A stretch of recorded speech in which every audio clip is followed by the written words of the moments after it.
Grim greetings and a heavy hello. Oh, what's going on? Doomsters and gloomsters. Voyeurs. Trash fam. There you go. I just made up a new one. Just a quick vinyl update.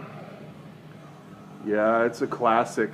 It's a classic vinyl update because Booyakasha. Here you go, babies. Ordered some stuff from Parasitic Records at the beginning of the month. A little bit before the beginning of February. Shit was kind of late to show up. Wasn't tripping. Reached out to Tim from Parasitic and he was like, whoops, my bad. So he threw in a bunch of extra shit. He threw in a burner copy of this. So this will stay, I guess, relatively intact and sealed, which is very cool. So this was free. This was free. Or wait, maybe I paid for one of these. I don't remember. The point is he threw in a bunch of shit. An Aldebaran patch. That was very kind and generous. This band, which I listened to one side of this 7-inch thus far and haven't listened to the other. Serpentine Path. Very slow, heavy, right up my alley. Yeah, but what I did order from him was pretty much anything that said Aldebaran on it. They were on my list of stuff to buy, essentially. And then Sewer Sloth did a video and he was like, Aldebaran, he mentioned him. I was like, oh, that's right. I gotta go buy that shit. If you haven't heard them, they're I think they're disbanded and no longer making music. I don't remember what years they were active, probably, who knows, 2008, 2009 maybe. Regardless, this is their 7-inch split with Zoroaster. I'm pretty sure this is just standard black. Yeah, with no sleeve. I saw Zoroaster play a long time ago, opened for Laudanum in Oakland. That was a fun show. I still need to get that Dog Magic. I don't remember why I never got that record, but this is one of the songs it's featured on. Essentially, this is like a compilation from Forgotten Tombs. That's the name of it. It tells you all the details. And it's just a bunch of stuff all put together on this really, really, really, really, really surprising. I didn't even know this was how this vinyl was going to show up. It's like, go Raiders, right? Jesus Christ. Silver, splat, merge kind of situation. Was pretty impressed by that. It was a surprise that the vinyl was colored, to be honest, when I pulled it out and I listened to it last night. There's a fucking that's what opened this beginning of this video, because there's this hilarious Pentagram cover. Pentagram, another band that I just can suck a dick as far as I'm concerned. They're so juvenile in their lyrical approach and even their songwriting. This shit sounds like some fucking denim vest jacket wearing dude from the 80s that's frustrated and writing shitty poetry to himself while he's forced to go to Saturday school. That's what I think of fucking Pentagram. But their rendition of The Ghoul is just, it's so funny when other bands like, I can't remember who did it, but there was a series of Doom bands that did like Sabbath covers and they were like so better than the original Sabbath songs. So what do you say about that? Is it Sabbath laid the fucking, they made the song, Iommi or whatever, but this other band did it, whatever. Anyways, furthering down the Aldebaran hole, this is, what's the name of this one? Can't remember. Well, it's on this CD, because their names are so fucking long and funny, I can't remember. It's not Buried Beneath Aeons. Embracing the Lightless Dark. Right. So I don't know where this is in their discography, but it's dope. It's long, it's kind of funeral-esque, I guess, but it's just heavy as fuck. The singer's voice is very unique, and I'm into it. So then, to make up for the delayed shipping, because literally, like I said, I placed it at the end of last month, and I finally reached out to him like 4 or 5 days ago, and I was like, yo, dog. And he's like, oh shit, my bad, I threw in some extras. This is a new band from Oakland called Larvae, Larvae. I think it's on black. Yeah, it's on black. But surprisingly to this, when I pulled it out and inspected it or whatever, it's on like 180 and an anti-static octagon sleeve. So whoever is making their shit, I think this is a Parasitic. Yeah. Propaganda Ministries and Parasitic Records combined. Interesting sound here. I just knocked the shit out of the iPad holder. Got to do that at least one time in this video. Very metallic. I don't know how else to describe it. Give it a listen. You can find them. Maybe I'll put a link in the fucking description below. I feel like if you're fucking around in the trash can at this point, you're pretty well versed, and sometimes you got to do the exploration on your own. I'm not opposed to that at all. It's a fun process. Beelzebong, however you want to fucking pronounce this. Instrumental fucking stoner, tongue-in-cheek radness. I mean, they are really cool what they do in this genre. It's just heavy blues taken to the nth degree. What stands out here is this. I want to say this might be a Pirates pressing thing, but I looked on the Matrix number and I'm not seeing the typical Pirates press monikers. But regardless, this fucking splat, merge, marble, fucking all, you know, it reminds me very much of stuff that comes out of Tank Crimes as far as how it looks and the thinness of it. That would make me think that it was Pirates press. But like I said, usually Pirates press says in the Matrix numbers Pirates or press or PP or I don't know. There was no monikers on the Matrix numbers on this. Regardless, Beelzebong, if you're not into stoner shit, dude, I get it. But I think that this is a different take.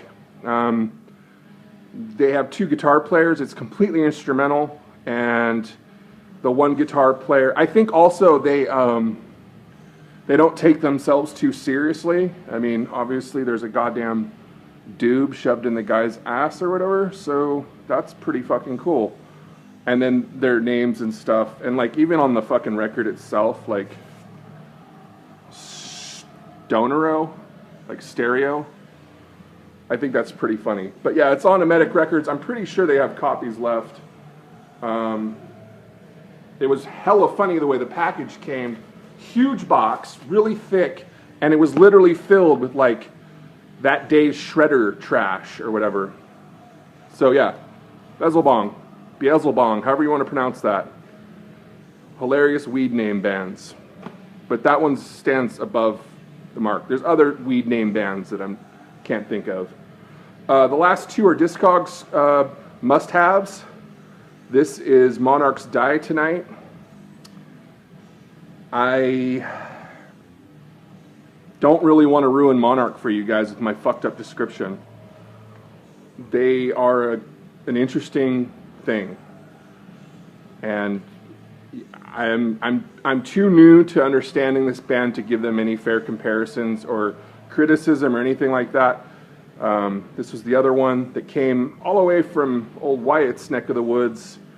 I was kind of not disappointed. I just noticed something when I looked at the sleeve or whatever. You know, this sat in their retail shop and it was also listed on their Discogs storefront. Well, they had a retail sticker on the sleeve that came with it, and it said like $14.99 or whatever, and I paid $16 plus shipping for this, which I'm like, whatever about it. It's a few bucks, I don't care, but it's like, instead of just taking a lazy fucking magic marker where the numbers can poke through and kind of slap the guy in the face who just paid, you know, like a 20-something bucks for one LP, which I have no problem with. I mean, it's not like I'm paying $60 for one LP, but it's like, you know, you might want to think. Regardless, this record is, whew, if that's even a description, just, whew, it's really good. It's smart, it's heavy, it's artsy without being obnoxiously artsy. Her voice is exactly what I'm looking for in a female singer, especially in the doom genre. Somebody that does something different. You guys have probably heard me go on and on about how I don't like archetypical paint by numbers, you know, you get what you expect type shit. And Monarch, for me, lately, I'll probably get past it. A couple years from now, I'll be like, remember when I went through my Monarch phase? really into them. They have this sound and this mood that is hard to deny. So, been talking enough. Joyful Noise Records. And I hope you can see that. N589. That's the big business. I've got another one of those laying around here. And last but not least, the new Gateway. All right, you guys, that's it.